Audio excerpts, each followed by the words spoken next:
добычи песка! Нет добычи песка! Нет добычи песка! Суеста вон! В районе 237-го причала экологи, общественники и севастопольцы вышли на митинг-протест. Они говорят, здесь группа компании «Суэста» занимается незаконной перевалкой песка, который они добывают со дна Черного моря в районе мыса Фиолент. Люди требуют остановить процесс добычи ресурса.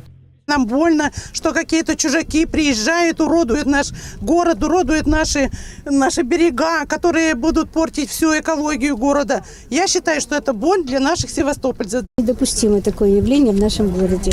Достаточно много уже говорится об этом, а мер никаких не принимается. Николай Подоляка говорит, экологический пост будет развернут на бессрочное время. Это вынужденная радикальная мера, на которую подвигла их компания «Суэста». Пока они решают по донецким судам, они в это время сосут песок сегодня ежесуточно в районе Фиолента. Сегодняшний день подтвердил то, что их сейчас здесь нету. То есть суда вышли в море для того, чтобы вести добычу. В каком месте ведут добычу, это сложно сказать.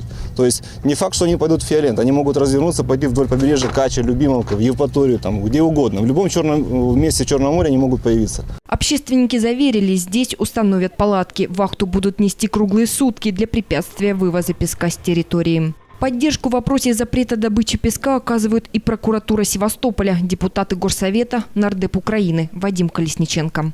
На сегодняшний день поданы обращения руководителю Государственной экологической инспекции.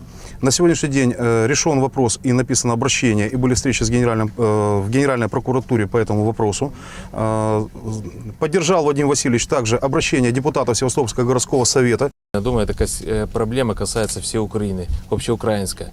Прекрасно осознаем тот момент, что горе-предприниматели, вот эти вот, которые убивают ради денег все, что есть живое в нашем Черном море, имеют высоких покровителей в Киеве. Поэтому абсолютно, я считаю, правильную позицию занимает Севастопольский городской совет, депутаты Верховной Рады. К пикетчикам никто из представителей компании «Суэста» не вышел. В палаточном лагере, который разобьют общественники, пока будут находиться свыше 10 человек. Митингующие призывают севастопольцев обратить внимание на проблему и присоединиться к ним всем неравнодушным. Напомним, в 2012 году запрет на добычу песка уже был наложен. Однако в судебных инстанциях Донецка компания «Суэста» обжаловала это решение и 11 сентября 2013 возобновила работу. На последней сессии городского совета депутаты практически единогласно приняли проект обращения Севастопольского городского совета в Верховный Совет Украины с просьбой принять нормативные документы о запрете добычи песка в акватории Черного моря.